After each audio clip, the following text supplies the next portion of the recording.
এই পৃথিবী এমন জায়গা, সুস্থ মানুষ হলে বিবাহ তোমায় করতেই হবে, এটাই হাদিস বলে। বয়স হলো বিয়ে ফরজ, করবে সংসারের ঘানি, দিন রাত কষ্ট করে সংসার আমরা টানি।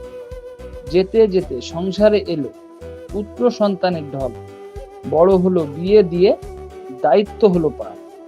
হয়নি যে কন্যা আমার, এখন আমি বুঝি, দিন রাত বৌমাদের সাথে বাদে ঠুকি নাকি।